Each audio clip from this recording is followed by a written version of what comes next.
Welcome back to Vintage Story. So in the previous episode we had been sorting out some planning. We got ourselves some lantern materials, we've planted food over there in the garden, and we're pretty much setting ourselves up now for the run through summer towards autumn. And what we ideally need to do now is to start making some food storage.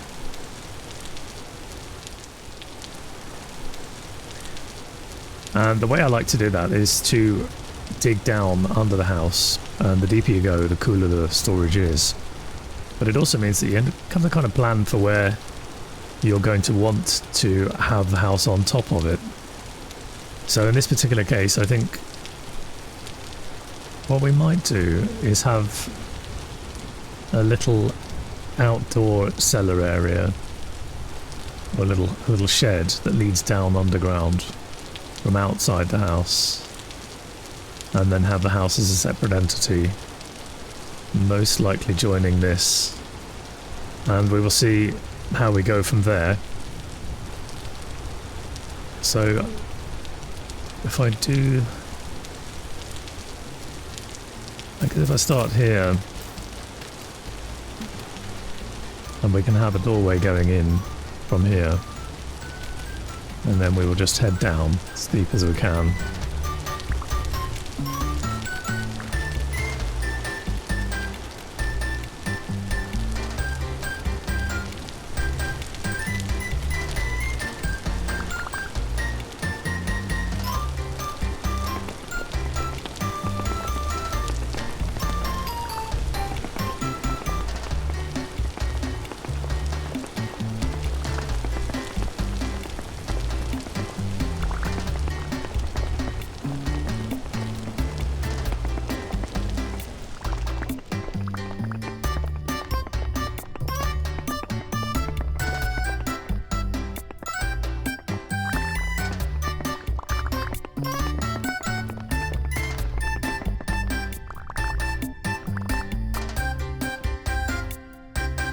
And I think that should be deep enough. It may even be slightly too deep.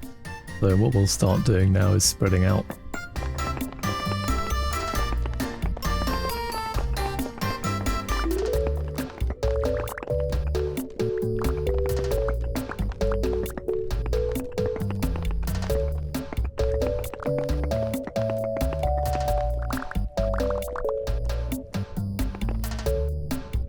And I think what I want is a kind of a little hallway here, and we can have a little doorway that leads into a storage area. We will obviously be replacing this with staircasing coming down here.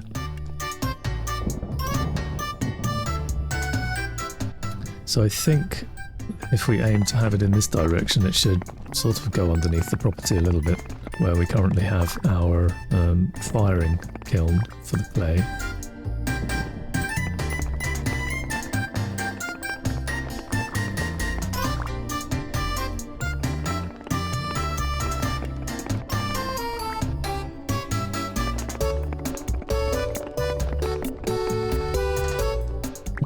So the next thing we want to do is to make sure we have enough headroom to get out.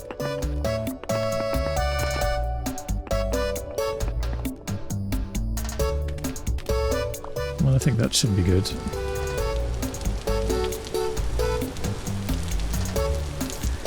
And so now we want to take some of this granite that we have here from the ruins. Cobblestone should be fine.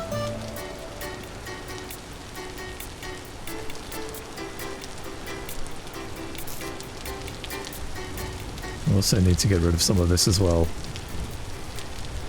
Oh, this is good. Okay, we've got some zinc here as well. Great. Pop that off into the workshop here. What's this one here? Right.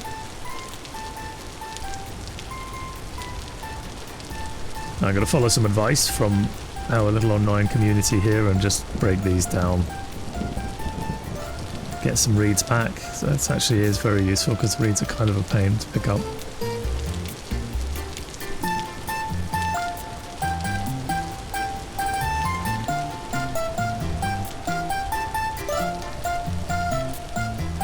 Thank you for the tip there from our little community.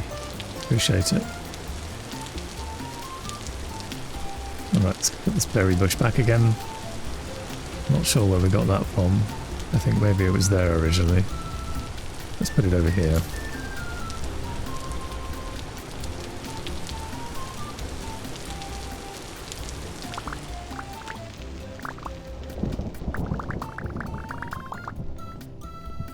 Okay, so we're going to start with creating our front door, going in here.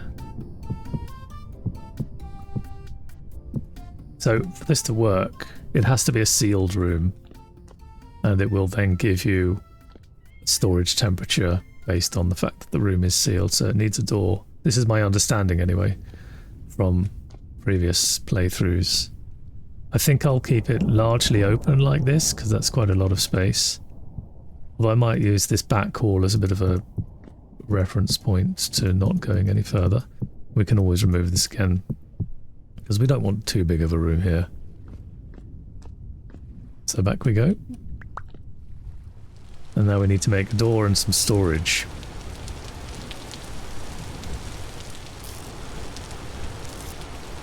Okay, so we're going to probably need some planks here.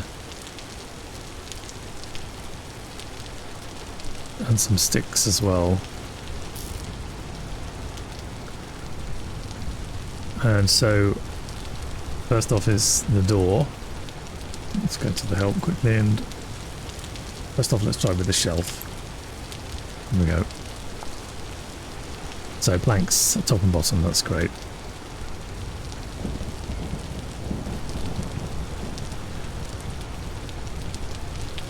$16 of those, that should see us through. Let's grab some more planks.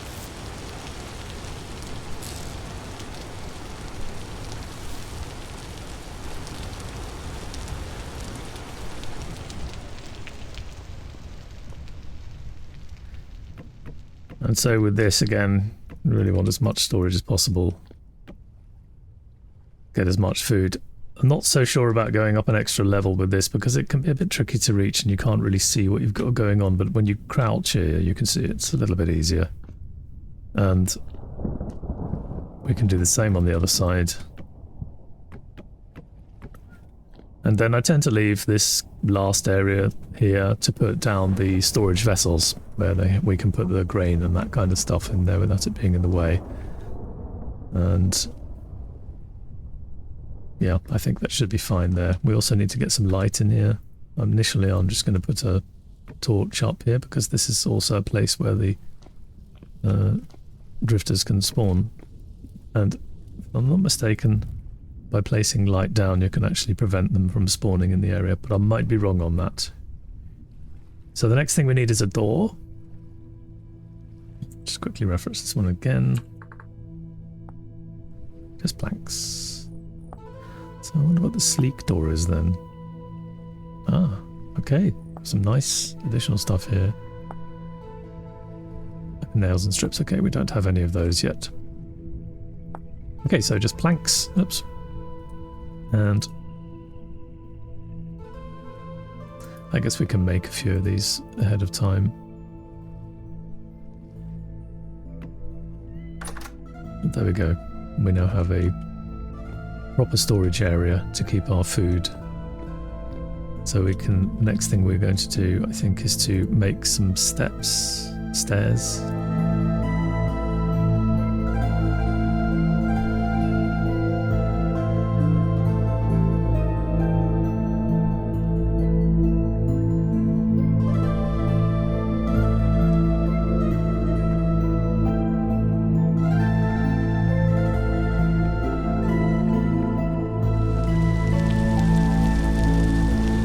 So as you can see, the game is quite sensitive to where you actually place your cursor when you put things down. You can end up with things going a little bit wrong. Oh, look at that. Did we really get exactly the right amount? Wow. Fantastic. Okay, so the next thing we want is to put a wall around this. So again, we will pull out our stone. Now, we also have our plants here. I think for now we can perhaps rearrange those somewhere else, but I will leave them where they are because they're growing at the moment.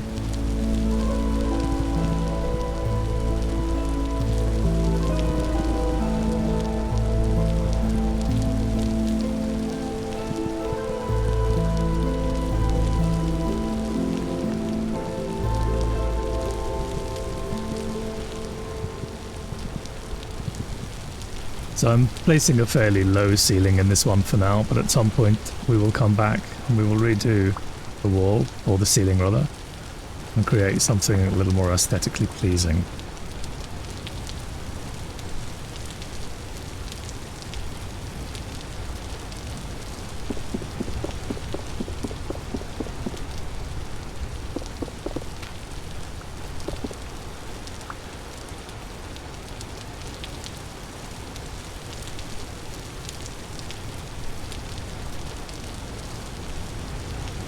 And so there we have the beginnings of our storage area for our food. Very, very good. And this is where we're going to be placing this kind of stuff here once we've cooked it.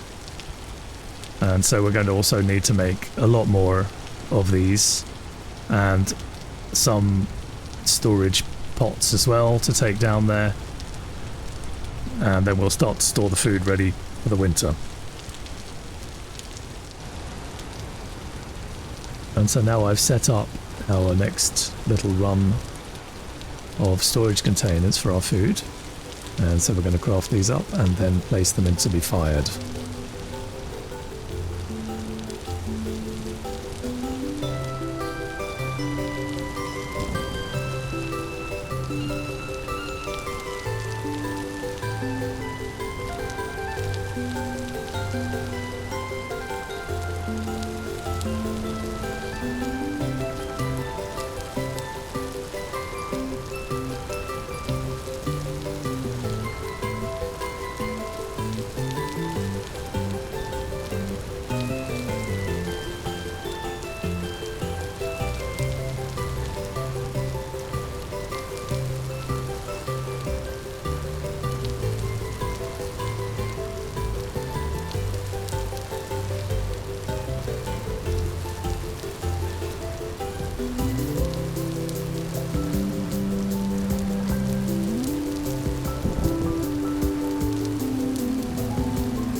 And so now you can see we have a nice supply of these, so we're going to drop these off and fire them up.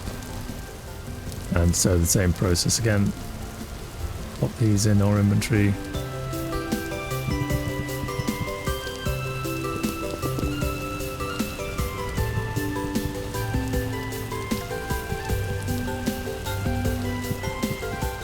And we definitely want to make a lot more of these. But for now, this should keep us going with enough food to last a fair while.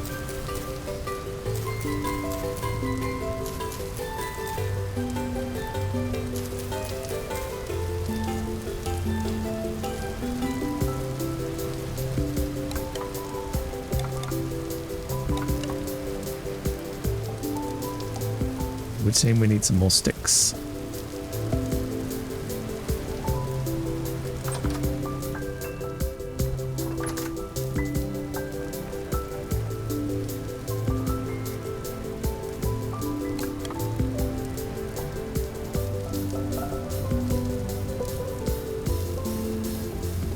Actually now, instead of using firewood, I'm going to use the suggested peat somebody mentioned, which is very good for firing. It also gives us a chance to get rid of this stack here.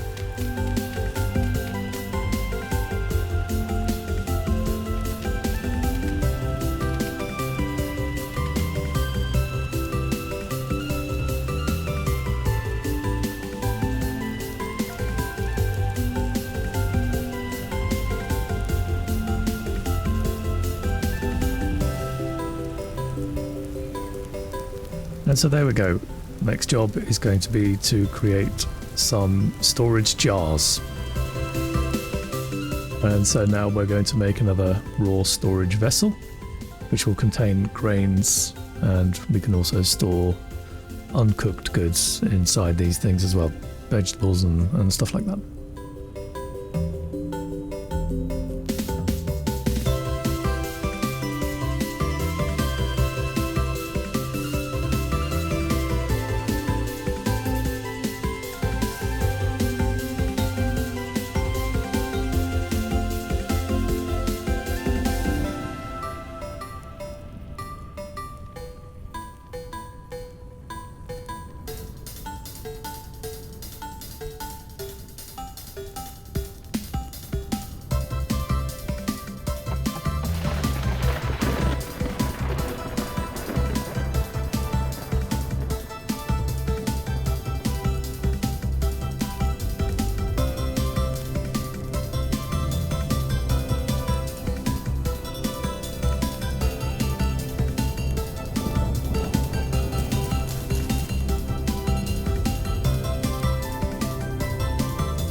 same as before, we're just going to add some peat and some sticks and get this one on the go as well. And I'm just reminded that I think we've run out of peat inside the house now, but we did mark it on, yeah, we have some outside here.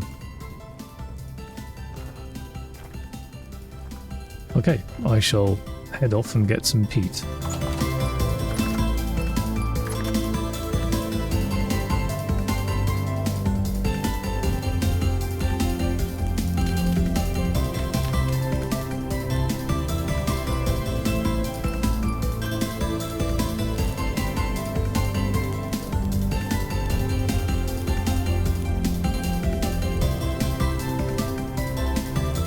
So there we have our storage vessels, and we have our little crock pots for storage of the food.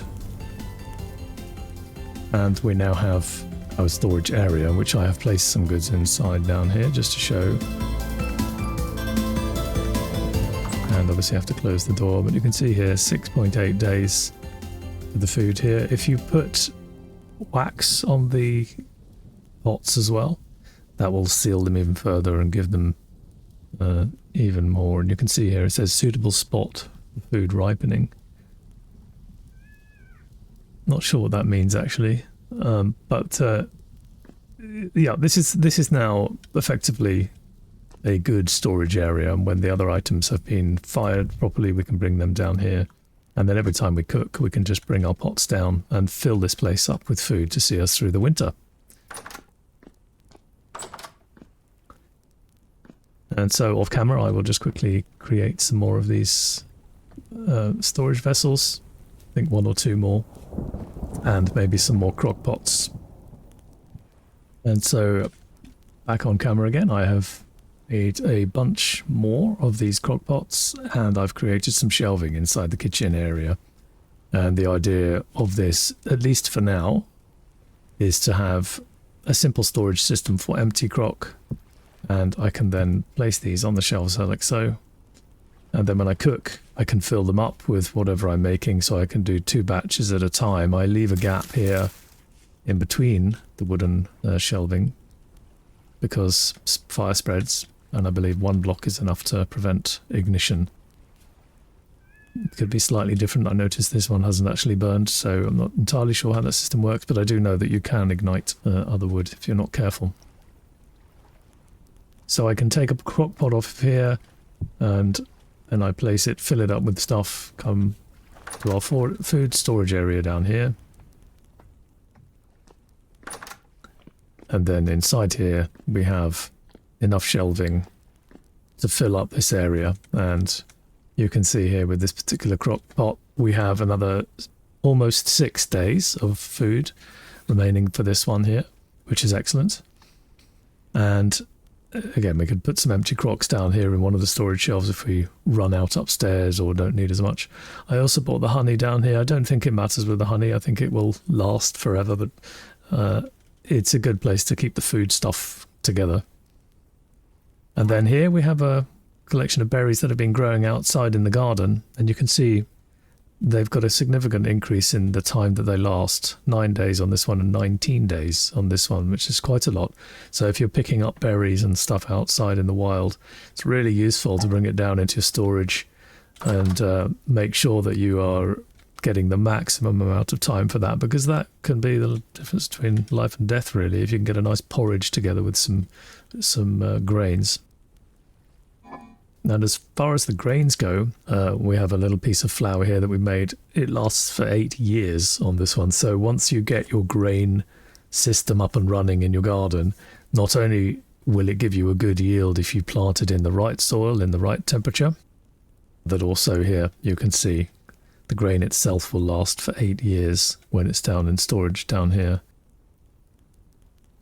which is more than enough. So if you're pulling off quite a large amount of grain per season that you're growing, eventually this will fill up and you'll have so much food you don't know what to do with it. And if you combine that with berries and stuff that you're collecting, although they don't have the same last time, and although they don't grow obviously through the winter, if it can be the difference between being, if you have no meat or vegetables of a particular season, or you've misjudged something, As long as you can grab some berries and come down here and grab your many years' supply of grain, you can pop up and make some porridge, and that will see you through for at least a fairly decent amount of food and keep you going for a few days, maybe even longer if you have enough. So that's a really important part of the game, is food storage and making sure that it's deep enough and cold enough that it can sustain its freshness. And on that note, we also have in our garden our first crop of vegetables. So it's not a particularly good growth that we've got from these, which is unfortunate. But at least we have something. The others are taking a little longer, but they do have a longer growth stage to them as well. Moisture seems to be okay here. I think this is working, the water pot. It's not fantastic. I may be wrong on this one. They may have changed that in the game dynamic, but again here you can see we have flax growing. So we're going to pick these. Now, as you can see, it's really not giving us much at all. But it's 10 of them, which is okay. Now, I'm a little bit reserved to putting this turnip back in the ground here, but I think we're just going to try to keep a flow as best we can. And the turnips that we've got here, we can now take them down. Now we'll just get an idea here. 28 days fresh here. So let's pop it down into the storage area. I hope I'm not going to be eating my words with this. Could also take a little while for it to register. But I'm quite certain that if I pop these vegetables in here, they should increase. There you go. Fresh for a year and a half. So a massive difference in their ability to stay fresh. This is the perfect opportunity to end the episode here. Thank you for joining me, and I look forward to seeing you in the next one. Until then, bye-bye.